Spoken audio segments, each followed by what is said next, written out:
La Guerra Santa por John Bunyan.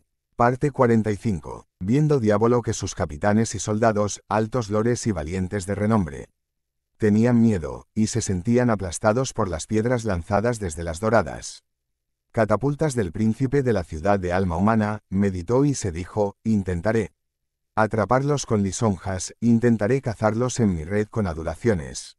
Por tanto, pasado cierto tiempo volvió a la muralla, pero no con tambor ni con él.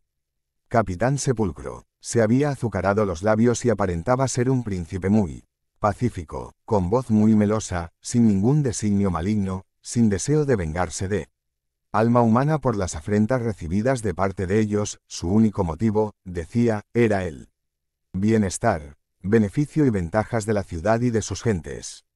Por ello, tras haber pedido audiencia, pidiendo que le oyeran los moradores de la ciudad, prosiguió con su discurso, y dijo: «Oh, deseada de mi alma, la célebre ciudad de alma humana. Cuántas noches he velado y cuántos fatigosos pasos he dado, por si podía hacerte bien, lejos de mí, querer hacerte guerra, si tan solo os entregáis de manera pacífica y voluntaria a mí. Sabéis que erais míos de tiempo antiguo. Acordaos también que cuando me teníais por señor, y que yo gozaba de vosotros como mis súbditos, no carecíais de ninguna de las delicias de la tierra de las que yo, vuestro señor y príncipe, pudiera lograr para vosotros, o pudiera inventar, para con ellas hermosearos y daros gozo. Considerad que nunca habéis padecido tantas horas duras, tenebrosas, angustiosas y de aflicción, mientras erais míos, como las que habéis estado padeciendo desde que os rebelasteis contra mí, y no volveréis a tener paz hasta que vosotros y yo volvamos a ser uno como antes. Si tan solo me aceptáis de nuevo, os concederé vuestro antiguo estatuto, y más aún, lo ampliaré con abundantes privilegios. Con este estatuto, tu licencia y libertad será tomar, asir y hacer tuyo todo lo placentero de oriente a occidente. Y jamás te acusaré por ninguna de las afrentas que me has hecho, mientras permanezcan el sol y la luna, y tampoco ninguno de aquellos queridos amigos míos que siguen escondidos por miedo de ti en madrigueras, agujeros y cuevas de alma humana, te hará ya más daño. Serán tus siervos y te servirán de su abundancia, y en todo lo que te parezca bien. No tengo más que decirte, tú los conoces, y desde entonces en algunas ocasiones te has deleitado mucho en su compañía. ¿Por qué, pues, deberíamos estar tan enfrentados? Renovemos otra vez nuestra antigua relación y amistad.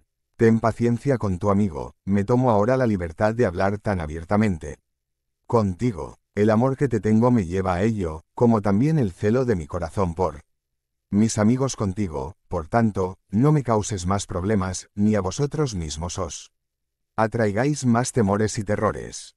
Poseerte, te poseeré, con la paz o con la guerra. No te engañes a ti misma con el poder y la fuerza de tus capitanes, ni pensando que Emanuel vaya pronto a venir a ayudarte, porque esta fortaleza de nada te servirá.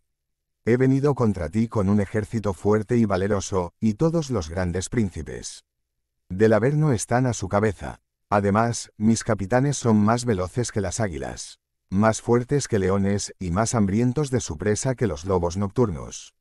¿Qué es Og de Basán? ¿Qué es Goliat de Gad?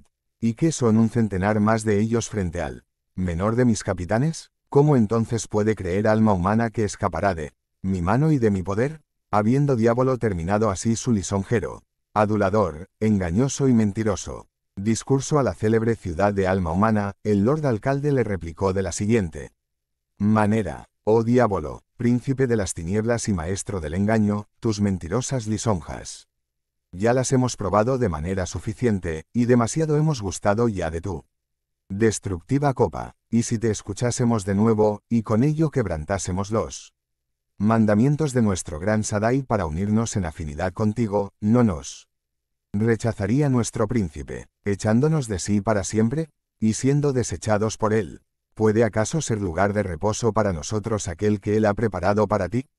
Además, oh tú vacío y contrario a toda verdad, preferimos antes morir bajo tus golpes que aceptar tus engaños lisonjeros y aduladores».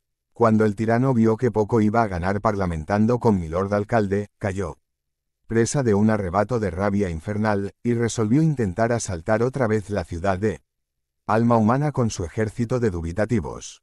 Llamó entonces a su tambor, el cual llamó a sus hombres, y mientras el tambor redoblaba, alma humana se estremecía, para que se dispusieran a presentar batalla a la ciudad. Entonces Diablo se acercó con su ejército, y así alineó a sus hombres. El capitán Cruel y el capitán Tormento fueron apostados delante de la puerta de la sensibilidad, y les mandó que se situaran allí para la batalla.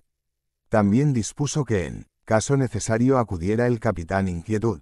En la puerta de la nariz puso al capitán Azufre y al capitán Sepulcro, y les ordenó que estuvieran dispuestos en aquel lado de la ciudad de alma humana, pero ante la puerta del ojo puso a aquel hombre de cara pavorosa, al capitán desesperanzado, y también allí hizo su terrible estandarte.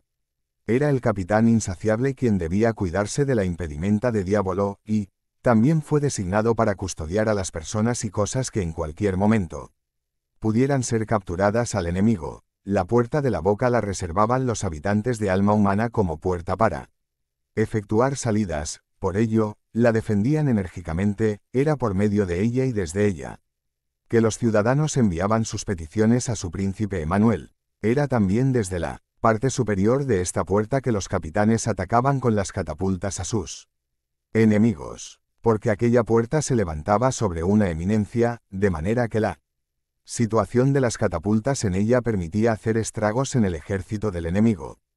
Por esta y otras causas, Diablo intentó, si le era posible, cerrar la puerta de la boca con suciedad, mientras Diablo estaba fuera ocupado con todos sus preparativos para emprender, lanzar su asalto contra la ciudad de alma humana. También estaban en el interior los capitanes y soldados de la ciudad ocupados preparándose para la defensa, montaron sus catapultas, izaron sus banderas, tocaron sus trompetas y se dispusieron en el orden de batalla que consideraron más adecuado para hostigar al enemigo y para poner en ventaja a alma humana, dando órdenes a sus soldados de estar listos al oír el toque de la trompeta de guerra. A Lord Recia Voluntad se le encargó vigilar contra los rebeldes del interior, y que hiciera todo lo posible por capturarlos mientras estaban fuera de sus cuevas, guaridas y grietas en la muralla de la ciudad de alma humana, o por ahogarlos dentro de ellas, y, para ser justos con él, desde que hizo penitencia por su falta,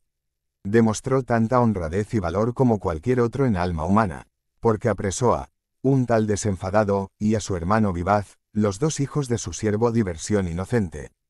Porque hasta entonces, aunque el padre había sido encarcelado, los hijos vivían en casa de Lord Recia Voluntad, y los crucificó con sus propias manos. Y esta fue la razón de que los colgara, después que su padre fuese entregado al carcelero, señor fiel. Ellos comenzaron a actuar conforme a su padre, y a juguetear con las hijas de su señor, mas aún se rumoreaba que se tomaban excesivas libertades con ellas, lo cual llegó a oídos de su señoría. Ahora bien, siendo que su señoría no estaba dispuesto a dar muerte a nadie de una manera precipitada, no actuó precipitadamente contra ellos, sino que puso vigilantes y espías para ver si la cosa era cierta. Pronto le informaron, porque sus dos siervos, que se llamaban Descubre y Dilo Todo, los descubrieron más de una y dos veces actuando de manera indecorosa, y se lo dijeron a su señor. Entonces, cuando Lord Recia Voluntad tuvo suficiente fundamento para creer que aquello era cierto, tomó a los dos diabolianos, porque su padre era diaboliano por parte de padre, y los lleva a la puerta del ojo, donde levantó una cruz muy alta, y allí colgó a los jóvenes villanos, desafiando al capitán desesperanzado y al horrible estandarte del tirano. Esta cristiana acción del valiente Lord Recia Voluntad deprimió mucho al capitán desesperanzado, desanimó el ejército de Diablo, infundió temor a los partidarios de Diablo en alma humana, y dio aliento y ánimo a los capitanes del príncipe Emanuel, porque ahora se dieron cuenta los del exterior, por esta acción, que alma humana estaba dispuesta a luchar, y que los diabolianos del interior de la ciudad no podrían actuar como Diablo había esperado. Y no fue esta la única prueba de la honradez del valiente Lord Recia Voluntad ante la ciudad, ni de su lealtad a su príncipe, como veremos después.